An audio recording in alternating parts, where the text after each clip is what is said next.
Continuaremos con la historia de Colombia y hoy hablaremos del periodo de la colonia. Recuerdan que en la guía anterior hablamos de una época muy importante que se llamó el descubrimiento y la conquista, donde los españoles conquistaron el territorio americano. Pues bien, después de ese tiempo llegó el periodo de la colonia. ¿Y qué es la época colonial? Este es el periodo que sucede entre 1550, cuando se organizaron las primeras audiencias de los españoles en América, hasta aproximadamente 1810, cuando se inició el proceso de la independencia. Historia que la contaremos después. Durante este periodo, durante la colonia, los españoles administraron el territorio americano y organizaron la economía, apoyados en el trabajo de los indígenas y los esclavos africanos. Como vemos en el mapa, se llamaba en ese tiempo la Nueva Granada, que estaba conformada por Venezuela, por Ecuador, por Colombia, con Panamá, porque en ese tiempo Panamá hacía parte de Colombia.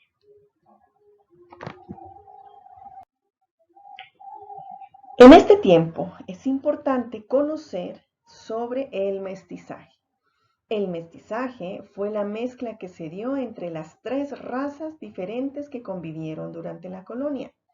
La raza blanca, que provenía de los españoles, la raza indígena, que provenía de nuestros indígenas aborígenes americanos, y la raza negra, que provenía de los esclavos africanos traídos por los españoles a América. Estas diferentes razas se combinaron entre sí. Españoles tuvieron hijos con nuestras indígenas y a esos hijos se les llamó mestizos, quienes tienen rasgos combinados de blancos con indígenas. Los españoles también tuvieron hijos con las negras esclavas y a estos hijos se les llamó mulatos, quienes tienen rasgos de padres blancos con madres negras y sus tonos y sus colores de piel y sus rasgos son la combinación de estas dos razas. Pero también hubo la combinación de indígenas con negros y a estos hijos se les llamó zambos. Nosotros podemos averiguar cuáles son nuestros orígenes de nuestra raza, aunque la mayoría de la población colombiana se considera población mestiza. En el periodo de la colonia había discriminación a la mujer. En la sociedad colonial, la mujer dependía casi totalmente de los hombres. No podían ocupar cargos públicos y su educación era muy limitada. El hombre mandaba y la mujer obedecía. Se dedicaba a los oficios de la casa y a criar los hijos. Ese rezago aún se vive en estos tiempos. Algunos hombres aún maltratan, discriminan y subvaloran a la mujer. Muchas mujeres todavía se quedan en sus casas organizando la casa, criando los hijos, atendiendo al esposo, sin que le valoren su trabajo.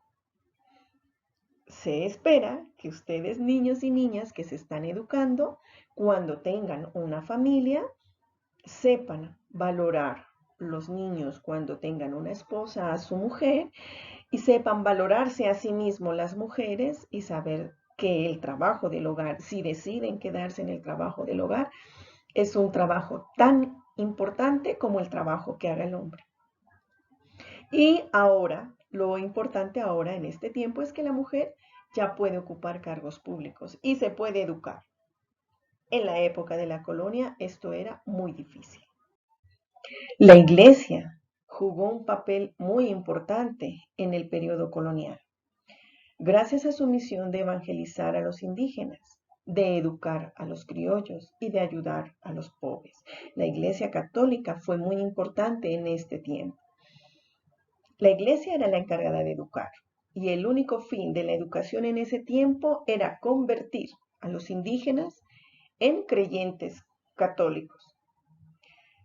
Lo lamentable, lo negativo de este tiempo es que la Iglesia se encargó de destruir las imágenes sagradas de nuestros indígenas y sus sitios sagrados, obligándolos a creer en un solo Dios y prohibiéndoles creer en sus dioses de la naturaleza que ellos tenían.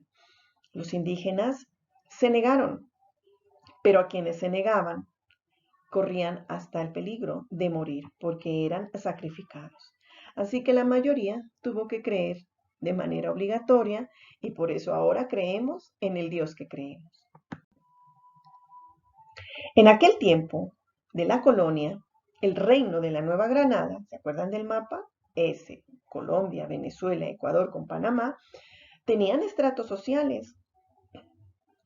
El de mayor estrato social, el más importante, el más respetado, era el español, los blancos. Los blancos ocupaban los cargos más importantes de la vida pública. Luego seguían los criollos y los mestizos. Se le llamaban criollos a los hijos de españoles que nacieron en América, pero que papá y mamá eran españoles, sino que nacieron en América.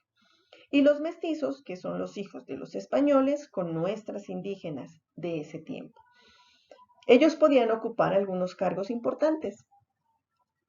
Luego seguían los indios o los indígenas, quienes se ocupaban de los trabajos de agricultura y de las tierras en el campo. Por último, los negros y los mulatos, quienes tristemente no eran considerados personas. A estos les dejaban los trabajos más duros y eran comprados y vendidos como esclavos, como si fueran un objeto. En la época de la colonia, los españoles organizaron la economía con 4 actividades importantes para conocer. Esto con el fin de obtener recursos de nuestro país y obtener beneficios para la corona española, convertidos en impuestos que pagaban los americanos para poder tener el derecho de seguir trabajando las tierras. Una de estas formas de economía es o fue la encomienda. Esto quería decir que se encargaba un terreno y una comunidad indígena a un español. El español que recibía el terreno en encargo con la comunidad indígena para que la trabajara se le llamara encomendero.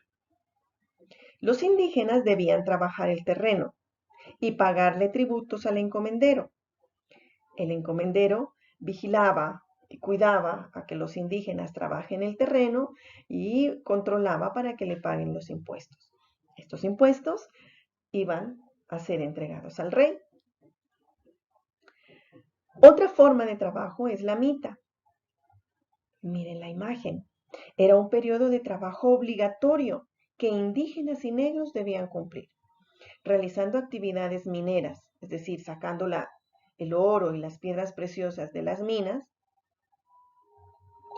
actividades agrícolas, es decir, cultivando la tierra, en obras públicas y en obras domésticas. Otra forma de economía es el resguardo, que esta institución fue creada por la corona española para evitar que los encomenderos sigan despojando de sus tierras a los indígenas, pues la encomienda se volvió una forma de esclavizar, de explotar y de maltratar a los indígenas por parte de los encomenderos. Los encomenderos debían cuidarlos y protegerlos, sin embargo, estos solo pensaban en el dinero que ellos podían entregar y los estaban explotando. Muchos estaban muriendo. De allí que España, los españoles, trajeron los negros, esclavos de África, para que cumplieran las tareas que los indígenas ya no podían porque estaban exagerando en trabajo para ellos. Estos resguardos indígenas eran unos terrenos montaña adentro, donde ellos podían permanecer, se les respetaba su cultura, sus formas de vida y su trabajo y decidieron no explotarlos tanto. Los resguardos indígenas hasta ahora existen y es donde aún viven las comunidades indígenas de este tiempo. Y por último tenemos que hablar de la esclavitud. Los españoles trajeron de África personas de raza negra para convertirlos en esclavos y así poder reemplazar a los indígenas que estaban muriendo a causa de los maltratos y el exceso de trabajo que los españoles le ponían. Y así más o menos fue como se vivía en el periodo de la colonia, donde los españoles dominaban el territorio americano y los indígenas y mestizos y la población que existía en ese tiempo estaba sometida y obedecía a las leyes de la corona española. Luego esta historia cambia, viene otro periodo de la historia que la contaremos después, porque esta historia continuará. Adiós.